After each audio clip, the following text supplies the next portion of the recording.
Well, good morning, everyone, and thank you for joining us today for our latest webinar. And once again, there is nothing going on in the world for us to talk about. So, as we go through here, give me just one moment as we try to get the slides to cooperate. There we go. There we go. So if you don't know by now, I'm Andrew, this is Sean, and what we're going to do today is walk through a couple different areas. We're going to talk about what's happening in the markets and the economy. We'll take a deep dive into some call report trends, and then we'll wrap things up with some balance sheet strategies for consideration. So as I think about what are the most important things taking up everyone's attention and bandwidth these days, maybe it's just me, but it's higher interest rates and Taylor Swift account for about 95% of the conversations I have at home and at work. So there's actually some similarities between what's happening there. And as you can see, that quoted lyric there, who is the problem? I think interest rates are turning out to be a problem and a challenge for many here. So if you're reading the subheader above, there's 7 Taylor Swift references there. So I'm going to move on to the next slide. But when you get the PDF after, you can see if you can count all 7. I think I got 6. I think I got 6. Okay. And I'm a little surprised in our new space we don't have a Taylor Swift room. Yeah. We've got Block Island room, not Taylor Swift. Well, maybe we need like a Gillette Stadium sized one. Yeah. Okay. Because she only plays the arenas. You're right. So let's jump right into things. Here we're going to look at what's happening in short-term liquidity markets, and we've touched upon this in previous webinars. Where, as depository institutions, we don't participate in the Fed's reverse repo, but so why should we care about it? And it's important because money market funds do. And as we've seen and has been a common theme, that is continuing to be a growing source of competition for client deposits. And what we see is that when we go back to the summer and we had the debt ceiling situation, that the Treasury General account, which is essentially where the proceeds from Treasury issuance goes and is like the checking account for the Treasury, those balances were getting very, very low as issuance was modest.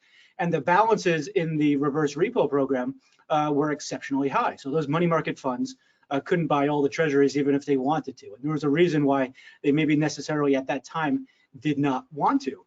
So, but once we cleared the debt ceiling issue and that moved past, we saw an explosion in Treasury bill issuance. And accordingly, the balance in the TGA was going up. And at the same time, we saw declines in the reverse repo. And in fact, I think the other day it just declined below $1 trillion. And this is important for twofold. One is that money market balances are still growing. So there's, the competition is still there. But we're also seeing is that because of the greater willingness to buy treasuries, there's some extension out the curve. And that ties into the expected future path of short-term interest rates, about why money market funds would be willing to incrementally move out the yield curve. So certainly where short-term rates will be in the short, medium, and long term is a focus of really everybody's right now, depository or otherwise. And I think the Fed is in a very difficult place, between a rock and a hard place, because they've been tightening economic conditions, as evidenced by one of their 2 primary tools being the elevation of the Fed funds rate from 0 to over 5% in less than 2 years. But the other mechanism that the Fed has to enact monetary policy is through the expansion or contraction of the balance sheet, the purchased treasuries and mortgage-backed securities.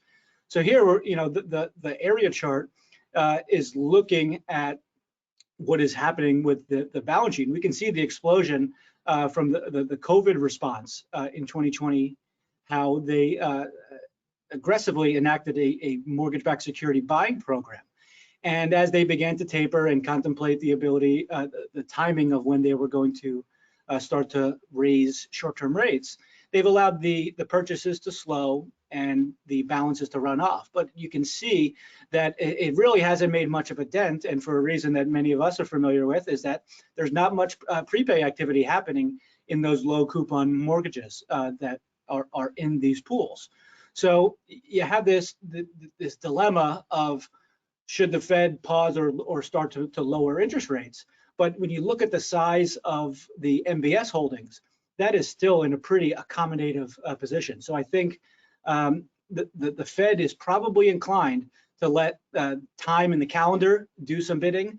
So that is support for a potential pause when they get to interest rates, right? Not necessarily continued hikes to infinity, but or a cut immediately, but give some time and allow that runoff to occur before they get into a cutting cycle, because then you have competing things, right? You have a high level of bonds on the Fed's balance sheet, but you also have a easing stance if and when they move towards short-term interest rate cuts.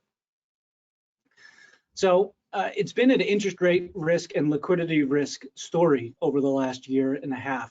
But again, similar to why we want to pay attention to what's happening in short-term liquidity markets from the money market side of things, corporate credit can be useful for us to track and monitor as well, even if corporate bonds don't make their way onto your balance sheet, because they can be an early warning sign for any large scale stress that may be occurring in the capital markets. And what we saw through the first phase of the hiking cycle in 2022 was that credit did not perform particularly well. And what we're looking at here is interest rate hedged corporate bond performance. So it takes out the component of what's happening with interest rates. And so we saw declines of 6 to 7% for both investment grade and high yield corporate bonds. But that has changed over the last year plus, where we have seen credit, interest rate hedged credit, be a strong performer. And really, when you look at the whole landscape of markets, that's probably been the only thing that has been in the black, right? We know interest rates have continued to rise, and they stress our bond portfolios and tangible capital ratios. So at least in regards to corporate credit, not just the best of the best investment grade, but even high yield, which does tend to cut and run for the exits at the first signs of economic weakness. Things are looking pretty good there. So, staying on the topic of asset spreads, and this is something a little closer to home, is that mortgage spreads continue to be at historically wide levels, at the same time that nominal interest rates are at high levels. So here we're just looking at where mortgage rates have been, as well as where the spread versus 10-year treasuries have been. And we're looking at it going back to 2017, and we're bucketing it. And you may not be able to see, but in the top right-hand corner, and it's come down in the last couple of weeks, both in terms of the rate and the spread. But we are at very high nominal levels. Now, the practical challenge is the volume isn't there, on the origination side, or the liquidity and capital conditions maybe on the investment side to take full advantage of that. And that's going to be a common theme as we go through the rest of the webinar today. So looking at what the yield curve is telling us, oftentimes in the financial press, you'll see the slope of the yield curve talking about the 2s versus 10s. And I think from a depository perspective, there's other parts of the yield curve maybe that can tell us a little bit more and be a little more useful. So here are 3 versions of that we like to look at.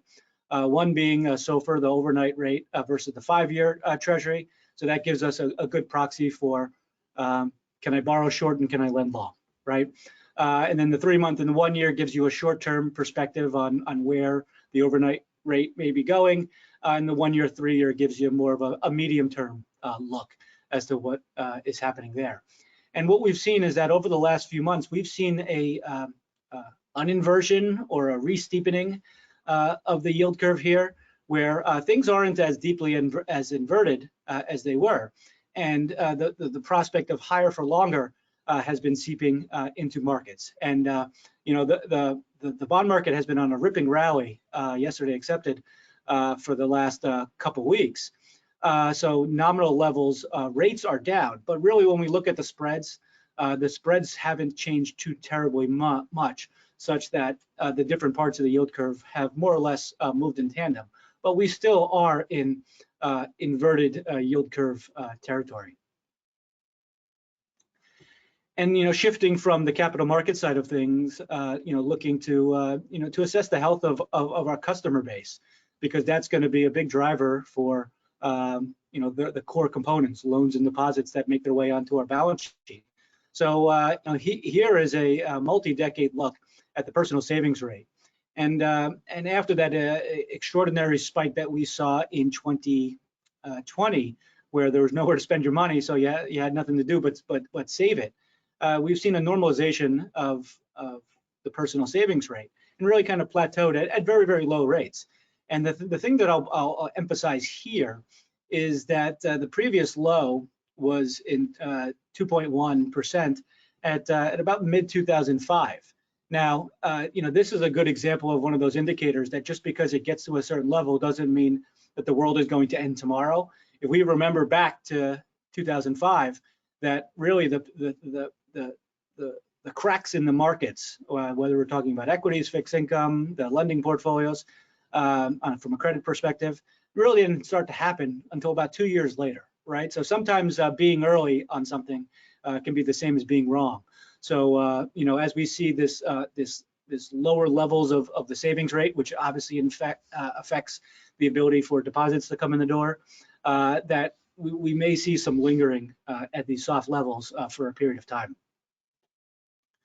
So we're going to switch to the call report analysis here, and you know, we're going to take a look at what's happening in earnings, and you know, we have some new ways of looking at things. I think you know, something that we all can appreciate. We're going to look at some of the deposit outperformers, relative outperformers, and Sean's going to show us what the special sauce has been and how they've been able to do it. And I say the word relative because you know, that is key, because you know, there certainly are some challenges when we look at margin and growth over the last few quarters. Thanks, Andrew. So, you know, I want to do something a little bit different. I wanted to take a look and say, you know, we saw in 2022, we saw 3 quarters in a row there of expanding NIMs for most of our depositories. Pretty significant expansion. And then in 2023, we've seen just the opposite. We've seen a number of different declines quarter after quarter, and we'll show some of those numbers in a second. But what I wanted to try to examine was what's driven outperformance. How have some folks been able to perform better? There's been sort of a negative convexity, I guess we could say, of NIM over this past year, where a year ago, I just look at these numbers, in Q3 of 2022, we actually had no depository members that had a NIM below 2%. And in this quarter, we had 27 different depositories who had a NIM below 2%. And we've generally seen a shift down. Most banks at this point are actually lower on their NIM than they were a year ago. Credit unions are kind of holding serve, more or less. So what's really driven that change? You know, our lowest NIMs right now are about just above 1%.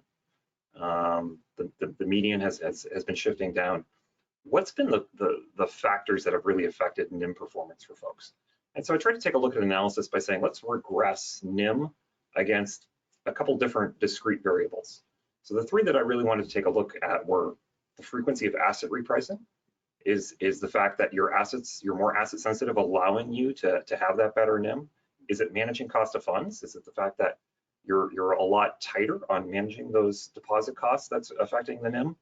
Or is it using derivatives? You know, derivatives increasingly a big part of depository management in the industry. Which one of these factors is actually resulting in the best performance for NIM? And we did it across 183 different member banks that we have. And so here's a chart to try to take a look at this. And so if we think about, we can go back to sort of maybe a college stats class we had a long time ago. Correlation ranges from -1 to +1, and +1, 1.0 would be perfect correlation, completely correlated. -1 would be completely inversely correlated. And then R squared is just the square of that correlation, and it identifies the amount, the percentage of which the variance and one variable can be explained by the other. Okay, so with that sort of pointy-headed statistical, a quick explanation behind us, let's take a look. Which one of these actually affected things? Well, what's really interesting is derivatives didn't actually affect it at all. They weren't correlated hardly at all. In fact, very slightly inversely correlated, really not statistically significant in any way. So derivatives was no solution in and of itself for managing NIM over this time frame. Asset repricing has some correlation to it. About 25% of the variance in NIM can be explained from asset repricing. But the big winner here is cost of funds. It's managing deposit costs and cost of funds. And that was about 40% of the variance in NIM was from that one single variable. So it's very interesting to kind of see which one of these things has actually resulted in the best NIM outperformance. It's managing cost of funds and deposit costs that was really the striking way to outperform peers. Okay, so if managing deposit costs and cost of funds was the most important variable, what drove that? So how did you outperform on deposit costs? And again, I took a look at same type of analysis to say, let's regress one variable against the other to try to figure out what's the single biggest driver of deposit costs. Is it asset size? Maybe bigger banks have the ability to command better pricing. Is it deposit volumes themselves? So if you're outperforming on deposit volumes, that's allowing you to lag on deposits, or just the reverse. Is it again asset repricing? So if this is sort of a way to get to NII management. I do think a lot of folks try to back into different levels on NII, manage an NII budget for themselves, and then think about pricing deposits within that scheme, about where they're trying to manage their ultimate profitability. Or is it lending choices? Is it how much of a liquidity demand is being conditioned by the lending choices that you're making on the balance sheet? Which one of these is actually affecting your deposit cost performance the most? So this time we did it against 181, and a couple banks fell out here just because they were in business combinations or they had some other noise that kind of muddied the waters that wasn't worth really kind of muddying this analysis with. And so again, sort of like derivatives, we find out size didn't really matter in this particular analysis. Size, whether you were bigger or smaller, didn't really seem to affect what the cost of deposits was. Asset repricing and the actual amount of change in deposits themselves have a little bit of correlation, a little bit of explanatory power towards figuring out the overall cost of deposits. So that's to say, probably something here around expense management and managing an NII budget is actually affecting deposit changes. But the jackpot in trying to figure out what drives deposit costs is ultimately loans to deposits. And loans to deposits in and of itself was, R squared here, 0.2476, 25% basically of the variance in overall deposit costs for your institution versus another institution can be explained by loans to deposits. And if we make that a little bit more granular by saying, let's exclude brokered and listing deposits from that overall deposit number. So it's just loans to client deposits. That R squared goes up to almost 50%, which is really a really big result. And I think a really interesting finding that loans to client deposits is the single best variable to try to figure out the cost of deposits, which in and of itself is the single biggest variable to figuring out NIM performance relative to peers over this cycle. So the more loaned up, the more commercial heavy, the higher the cost of deposits tends to be versus other factors. Okay, so then let's take a look at sort of what were the most striking underperformers and overperformers on cost of deposits. What has their experience been with volume? Because it's one thing to say, hey, we're managing NIM, but it's another thing to say, well, there's a volume cost here, and Andrew alluded to that along the way, to say, something like mortgages and bonds in this environment right now, very high levels, very high spreads, but nobody has liquidity to buy them, which is sort of the necessary irony, I think, of a lot of financial markets and of depository management. When you have the money, the spreads are tight, and when you don't have it, the spreads are wide, and the opportunities are all over the place. So what happens here if we have, in this case, take a look at the 20 lowest deposit payers, the lowest paying banks in our membership. And what you see here is all the dots represent where they are relative to the growth that they've experienced since the cycle started back in the spring of 2022. And of these, 19 out of 20 have had negative growth. Only one have actually kind of had sort of old-fashioned 7-ish percentage point annualized growth. And the vast majority have actually underperformed the industry in general. So keeping a very tight lid on deposit costs has actually been correlated with lower volumes over time. And so I think that's sort of the bargain that those folks are making. Now let's take a look at the highest paying. What has happened with the highest paying depositors? And again, let's take a look at the 20 highest. What has their deposit growth experience been? Well, it is positively correlated with growth. So paying more in deposits has actually had some higher growth, but it is no sure thing. That's really the big thing to find here, is that of these 20, 9 actually still had deposit outflows. 11 had growth.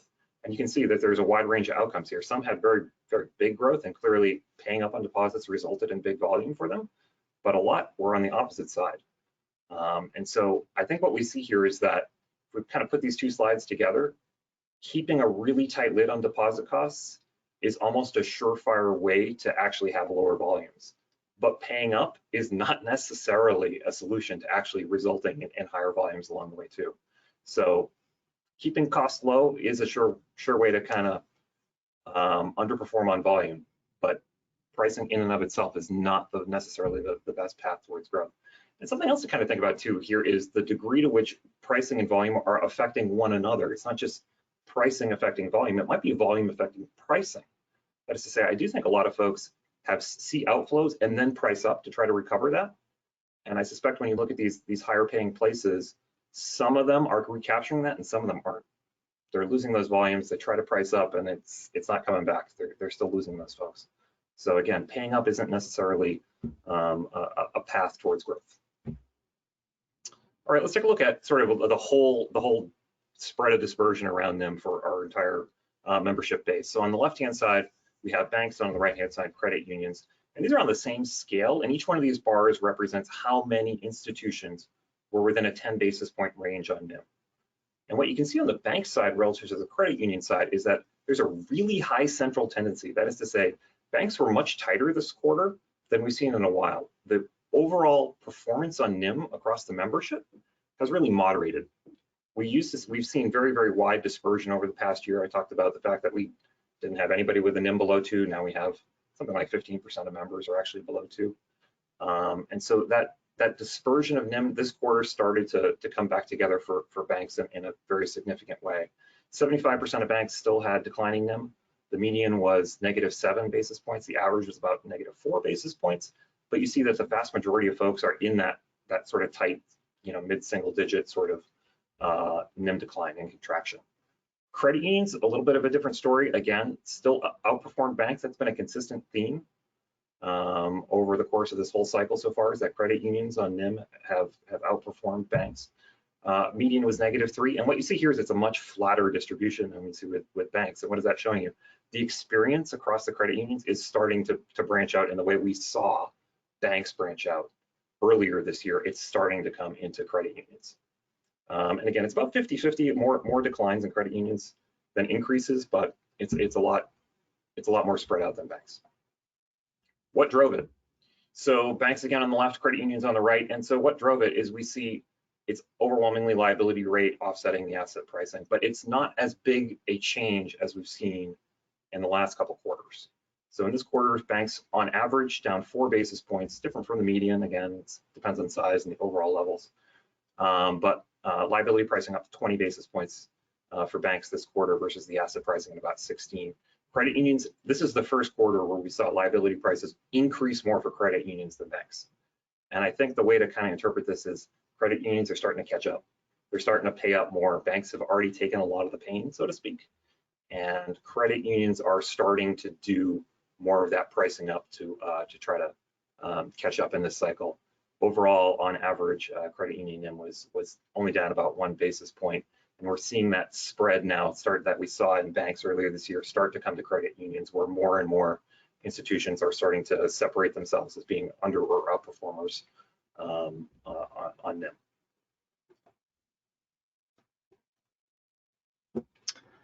So when we think about the changing liquidity conditions that we've seen for a lot of balance sheets over the last year plus, going from the most liquid we've ever been to being at very narrow levels, it hasn't just been a deposit story.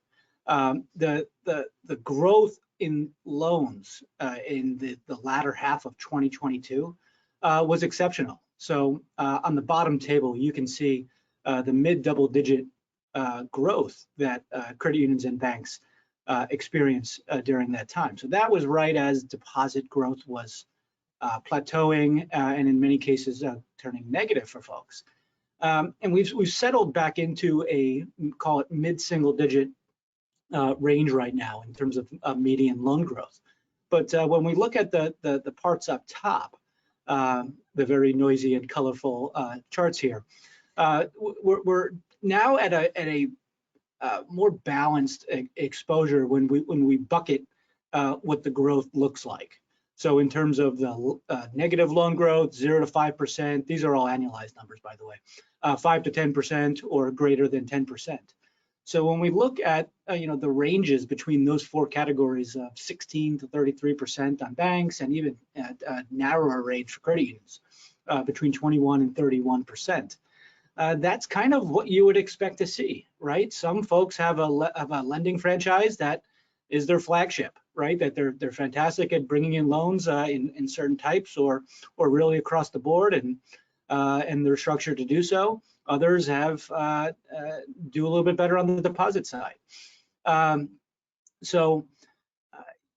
This is a big thing right now. The conditions, as we've outlined, and we'll get into even further for deposit growth, are still going to be challenging. But really, in terms of the liquidity, if loan growth is still humming along at mid-single-digit levels, while deposits are either very tough or very expensive or both to come by, then that's further going to put pressure, because most community institutions, if they have loans to make and they want to make them, and the $64,000 question is there going to be a turn in credit, right? And that is the we're math guys, so credit is the least mathy thing that we do, right? Interest rate risk is the most mathy.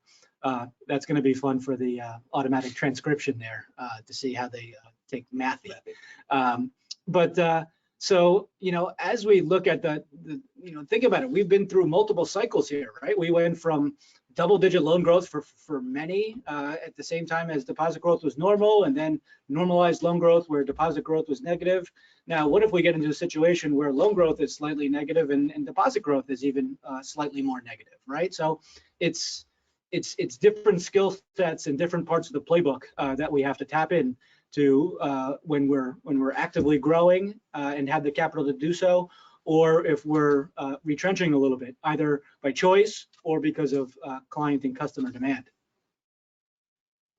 So, when we think about asset repricing, Sean mentioned that as one of the variables that we looked at in terms of driving NIM pressure, and we'll have some things in the following charts here, is that slowly but surely asset yields are going higher, but they're not obviously going at moving up at the same pace that market yields are moving.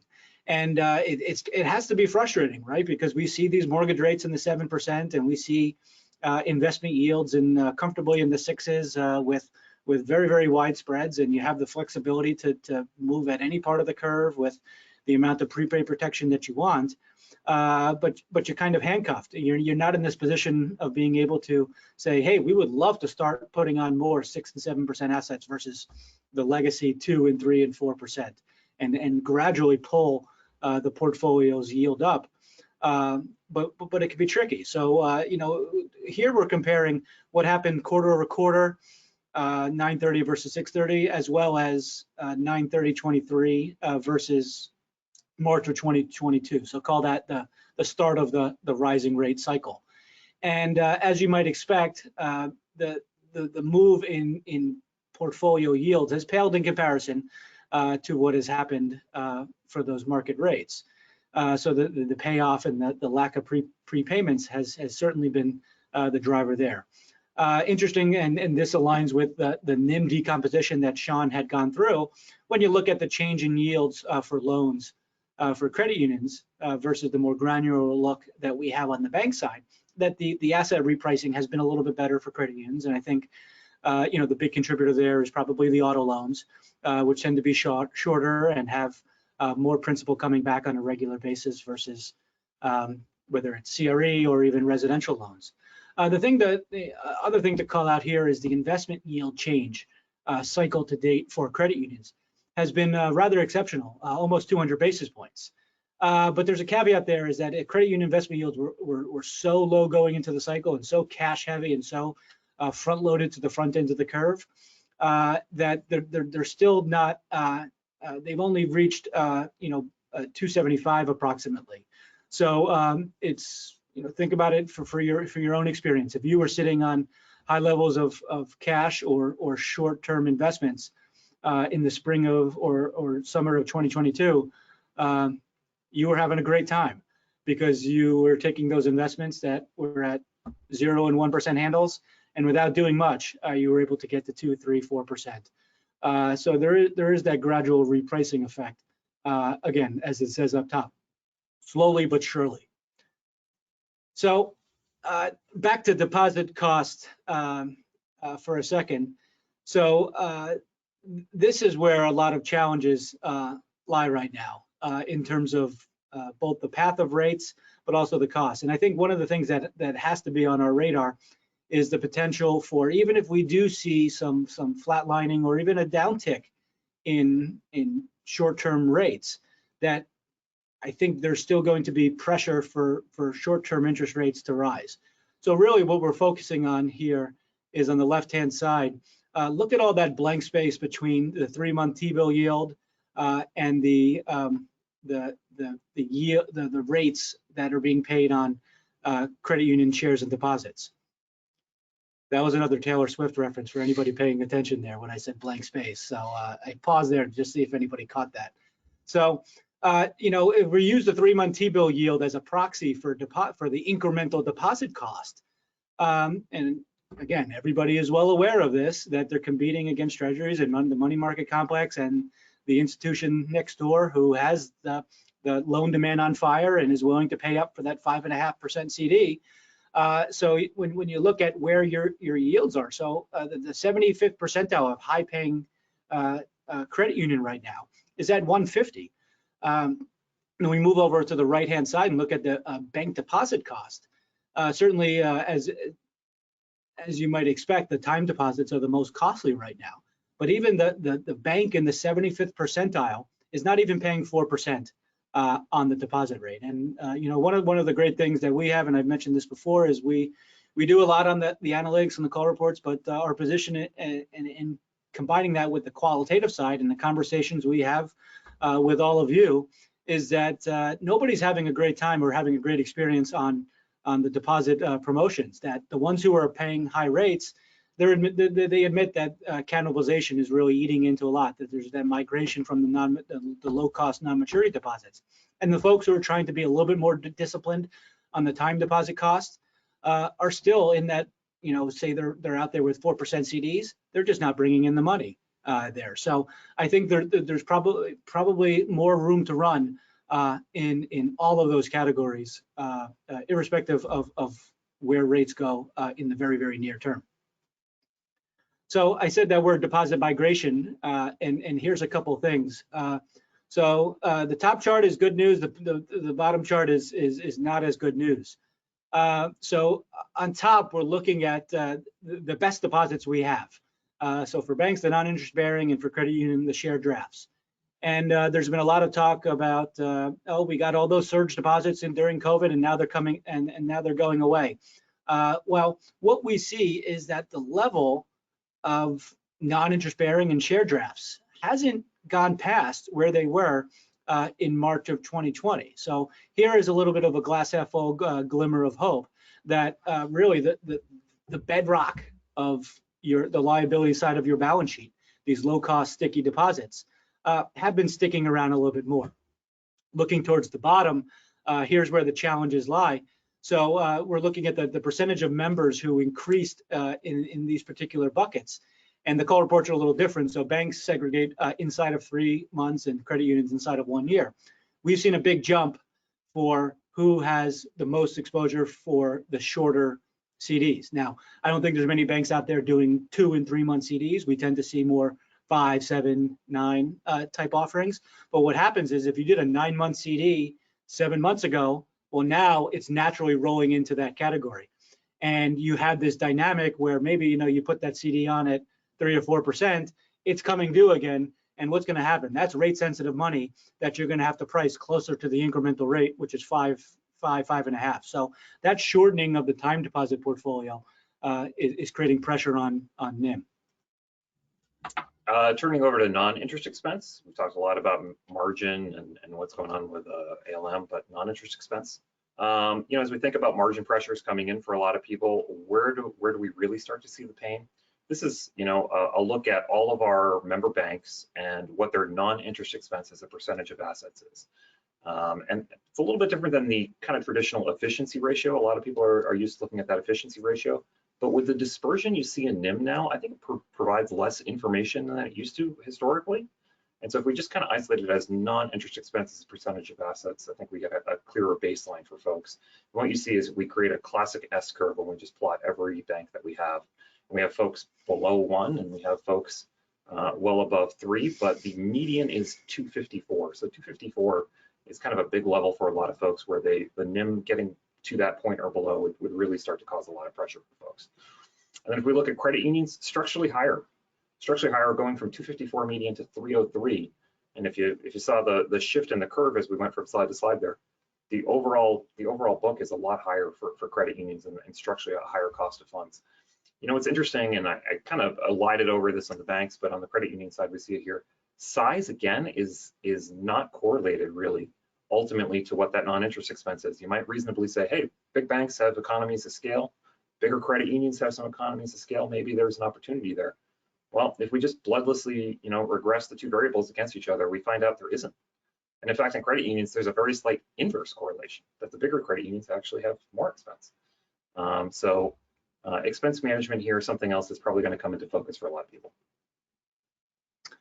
So let's shift to some strategic things, and I tease this a little bit. So when we go look at this next chart here, we did an exercise to say, okay, look at the next 12 months. So this is similar to what everyone is doing with their net interest income projections, and we looked at on a institution by institution level and the composition of the balance sheets, and said, if higher for longer is the pain point for NIM and earnings, how can we quantify that?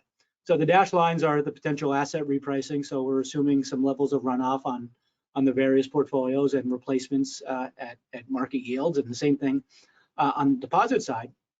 And then what we see is that everybody is more liability sensitive, at least in the near term here, where the deposit repricing pressure is coming.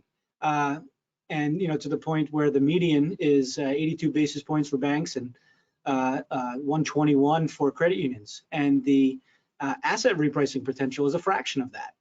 And this is, as Sean alluded to before, that credit unions have thus far done better than banks in managing deposit costs and overall NIM. But and we see this with the conversations we have. The folks who have done a little bit better, they're not taking a victory lap or patting themselves in the back. They know that their time is coming, that the challenges are going to be that much more challenging. So, here's a strategy that, we think has an awful lot of value, really specific to credit unions, because managing the NEV supervisory test is certainly something that is in focus. And then for the banks who are not familiar, this is similar to the economic value of equity calculation.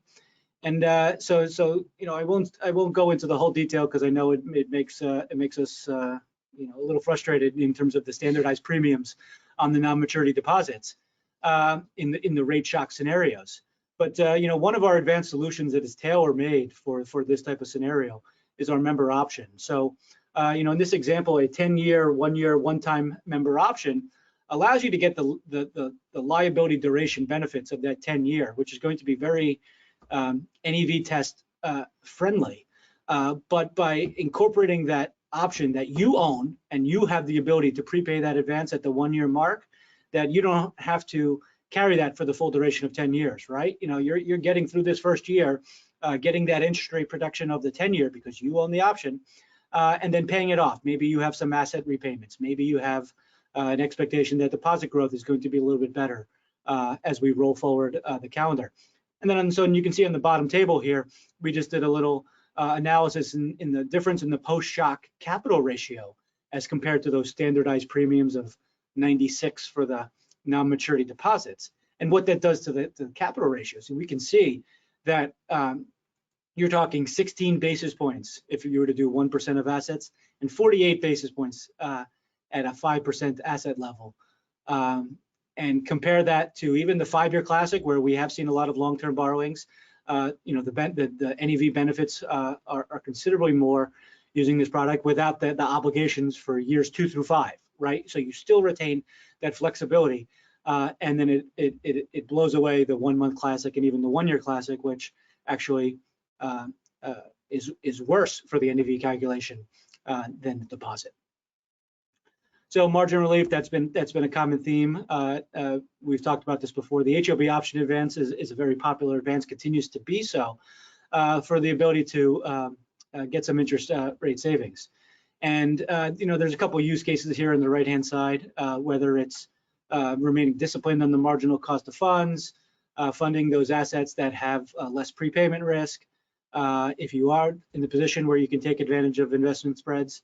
But I will point out that, the last one there, the soft landing scenarios, right? The last 2 times rates have gone down, they've gone down to 0. That's not always the case, so I'm sure as you're looking at the various scenarios, that if we do go down off of where we are right now and settle into a 3 to 4% range, that your balance sheet is going to perform differently than if they go back down to 0 very suddenly, like they did in 2020 or 2008, excuse me. So, we won't go into all the details here, but the ability for the cost savings in that 3 to 4% coupon range, if we do settle into a marginal rate of 4%, then these would be some of the outperformers. But you will see here the classic advance curve, still is inverted, and that is going to segue into some ideas that Sean has. Yeah, so I mean, one thing to think about as we think about different funding strategies and asset liability management overall is we're always sort of operating both against risk limits that exist at your institution, but you're also operating against the forward curve at any given point in time, which is just showing you what the market's implied path of rates is over time. So here's just a quick look at, derived from our own advance curve over the next couple of years. What's the implied path of short-term rates? Basically, what this is saying is what is going to be the 1-month rate month by month along the way. And what you see is, today a lot of folks know that our short-term rates are about 5.55 or so. And what the forward curve is implying is we're probably going to stay there until next spring.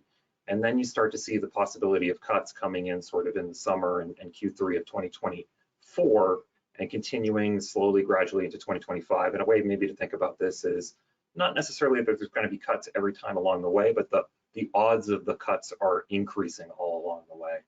And so you sort of bottom out around 4%. And if you go extend this out, it really implies that rates are never going to get meaningfully below 4% really ever again over the horizon. And so that kind of bloodless, expectation of the market should really factor into the thinking as you think about the overall cost of different strategies. So Andrew talked about, some of the option products we have. I want to take a look at some of the just sort of old-fashioned bread and butter bullet type products and thinking about how does rolling short-term advances versus laddering out a little bit longer term perform under different environments, and what's the overall sort of difference in rate that you end up paying? So how can we manage expenses by thinking about risk relative to what the market's expectations are? All right, so if rates are static and we have the rolling short-term advance strategy sort of on the top above the fold, so to speak, and then the laddering long-term strategy below, if rates are static, which strategy ends up winning? Well, you see at the bottom here that the long-term ladder strategy actually wins, and by the tune of 52 basis points, pretty significant. And why? Because the curve is baking in the idea that there's already going to be cuts. If those cuts don't materialize, what Andrew was talking about, what if we have a higher for longer environment? Then the long strategy will win because the long strategy was baking in the expectation of those cuts that never materialized. Okay, what if we take a look at the forward curve in the middle? Which one will win? Well, the long strategy wins again in year 1 in 2024. Why? Because it's baking in that curve change, And so it's continuing to bake that in past 2024, at which time the short flips over and starts to win in the second year, because basically that long-term was already baking in the things that were going to happen in the second year. And so it takes a full year and a half in order for the roll short to outperform the long. So going long, you can see in both these strategies actually outperformed over the next year, entirely because the curve is already starting to anticipate potential cuts. Okay, what if there's deeper cuts? What if we have a situation, UBS was out a couple days ago saying that they think Fed funds are going to get cut 275 basis points starting next fall. Okay, what if something like that materializes? What if we end up in a situation where cuts are a lot more significant than going to just 4%? What if they go to 3%, is what I assumed in this. Instead of going to 4%, we go to 3% by the end of 2025. Which strategy wins? Well, you can see, even with that scenario, the long actually still outperforms by 2 basis points. It's basically break even in the first year. But in 2025, the rolling short really starts to outperform. And so it's something to think about. If you're constrained by things like NEV or having really difficult IRR simulations in the longer term, the bullet strategy in year one wins on sheer expenses, irrespective of the fact that it's helping the risk tolerances. On the other hand, if you're more convinced that there is a chance of deeper cuts coming in the intermediate sort of horizon, then the rolling short strategy actually could end up being outperforming once you get past that 2024 horizon. And then one last point that I always try to highlight is don't forget the value of the dividend. As rates have risen, the relative value of our dividend compared to advance prices continues to increase. Our dividend, I think a lot of folks saw, was, I believe, 831 in Q3. It's based on whatever the average SOFR rate is, plus 300 basis points, or it has been in recent quarters. That's not necessarily the case, but it has been what's been going on. And so if you do the math on what is that dividend worth relative to the advance rates you're paying, it's gone all the way from 8 to 25.5 these days. So as you think about that advance pricing and those short-term advances at 555, it's really like 530 when you start factoring in the value of the dividend as well. And that's something that I don't think necessarily is at the top of mind of everybody, but is increasingly valuable.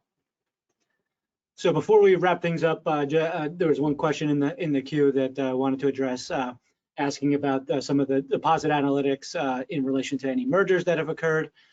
So in some of this analysis, we take the approach where it's looking at existing members today. So if someone was merged out 2 quarters ago and we're looking at over the last 6 or 8 quarters, then that wouldn't necessarily flow up into the calculations. Yeah, and I'll just quickly add, there's 1 or 2 names in there that the reason they were excluded is because they basically doubled in size because they were part of a merger, and I just said, we're going to take that out of the analysis and not muddy the water there.